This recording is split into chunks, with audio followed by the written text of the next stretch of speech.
कह दिए ना, ये हम लोग का प्लॉट है, तुम इस पर कब्जा नहीं कर सकता है। तुम ये मत सोचो कि मेरे पापा अकेले हैं तो तुम उनको डराकर ये प्लॉट हथिया लेगा। उनके पीछे उनका बड़ा बेटा है काला कद्दू। अगर तुम लोग जबरदस्ती प्लॉट पर कब्जा किया तो तुम लोग का जिंदगी बर्बाद कर देंगे। तुम लोग को पता है हम कौन है? तुम लोग हमको क्या मामूली आदमी समझ रहे हो?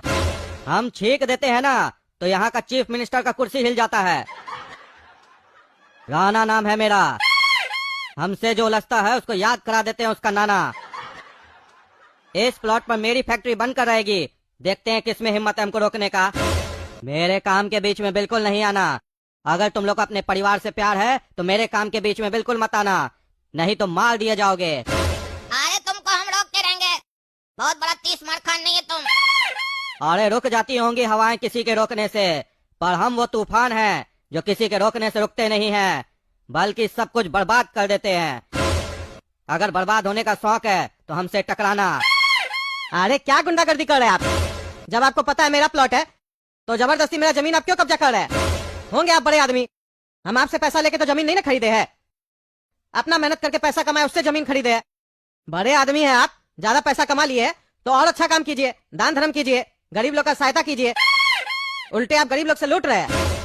अरे मूर्ख, यही वो सीढ़ी है जिस पर चढ़कर हम अमीर हुए हैं। सबको लूटे हैं तभी तो हम अमीर हुए हैं। पहले हम भी तुम लोग के जैसे कीड़े मकोड़े थे और हमारा कोई मदद नहीं किया, इसीलिए हम सबको लूटना शुरू किए और तब तक लूटेंगे जब तक पूरा दुनिया का संपत्ति मेरे हाथ में ना आ जाए। अरे तुमको हम छोड़ेंगे नहीं। तुम्हारा पाला इस बार गलत आदमी से पड़ गया है। तुम अभी तक हमको देखे नहीं हो।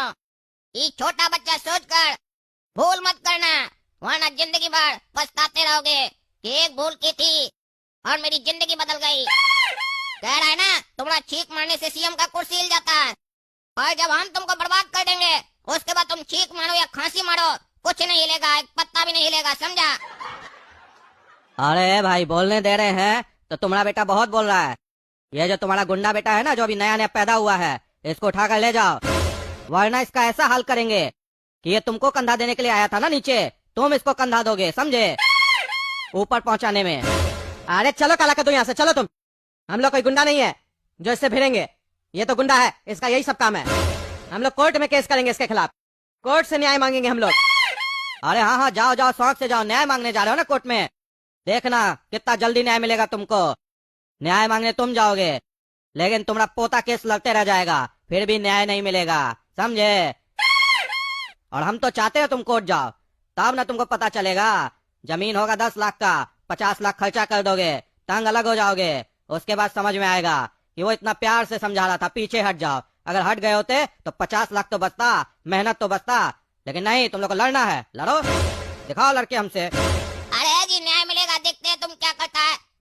और पापा ही को मिलेगा, इनका पोता को केस लड़ने का जरूरत नहीं पड़ेगा। अच्छा रे, तुम चैलेंज कर रहा है?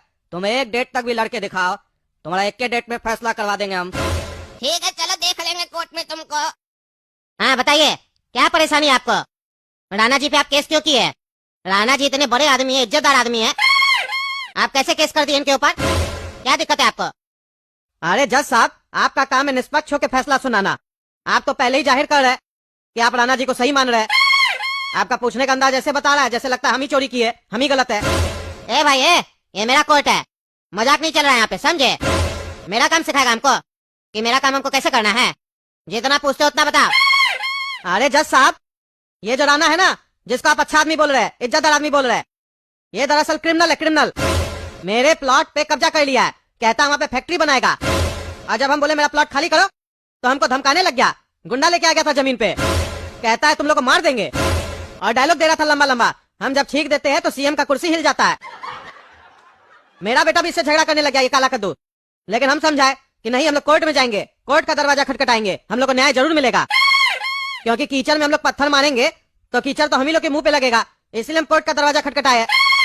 जज साहब, मेरा जमीन हमको दिलवाइए, हम पूरा पैसा दिए है, टैक्स भी दिए सरकार को, उसके बाद भी मेरा कोई जमीन पे कब्जा कर लेगा, ऐसे कैसे चलेगा? कद्दूपुर में कोई कानून व्यवस्था है कि नहीं है? इस बात के लिए तो हमको केस लड़ना ही नहीं चाहिए।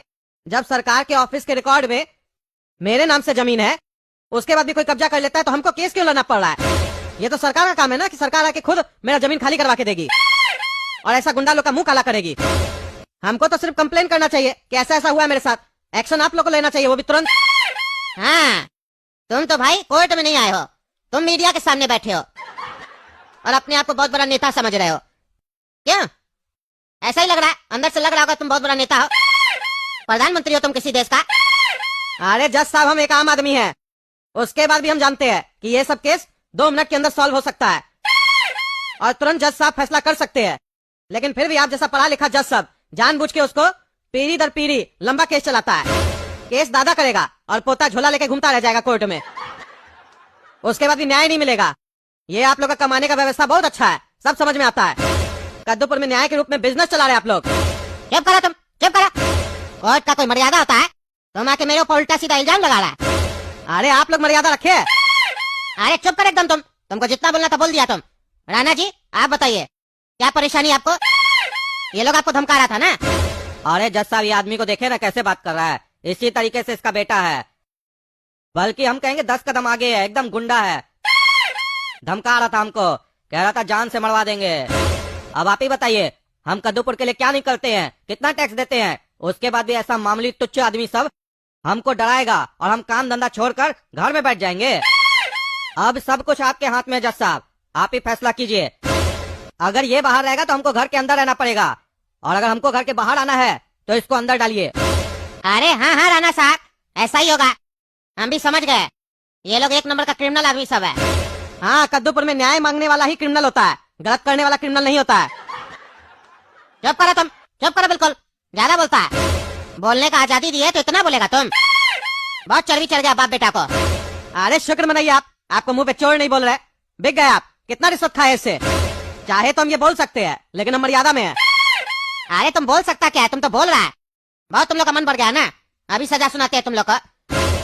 एक तो इज्जतदार आदमी लोग को परेशान करता है, ऊपर से जज के ऊपर आरोप लगाता है। बदतमीज आदमी सब, तुम लोग के लिए समाज में कोई जगह ही नहीं है। हाँ बिल्कुल सही बोले, ईमानदार आदमी लोग के लिए समाज में कोई जगह नहीं है, बेईमान आदमी सब समाज में रहना चाहिए बस। बेईमान लोग के लिए तो समाज है। तुम बहुत ज्यादा बोल रहा है। ये कोर्ट फैसला सुनाती है कि इन दोनों बाप बेटे को 2 साल के लिए जेल में रखा जाए, और अगर उसके बाद भी ये लोग कुछ गलती करते हैं जेल में तो 1 साल के लिए इनका सजा बढ़ा दिया जाए। और राणा जी, इन लोग की तरफ से हम माफी मांगते हैं कि आपको कोर्ट में आना पड़ा और अपना कीमती समय बर्बाद करना पड़ा ऐसे फालतू केस के लिए। अरे कोई बात नहीं जज साहब, आप मेरा ध्यान रखे ना, हम भी आपका ध्यान रखेंगे। जज तुम बिक चुका है और तुम्हारा चेहरा मेरे दिमाग में छप चुका है। जिस दिन बाहर आएंगे ना, उस दिन तुम्हारा फोटो का प्रिंट आउट निकालेंगे। हाँ ठीक है, निकालना। प्रिंट का पैसा लगेगा तो हमसे ही मांग लेना, दे देंगे, निकाल लेना। और लेके घूमते रहना और सबको बताना कि इस जज से जो टकराएगा वो मेरी तरह बर्बाद हो जाएगा।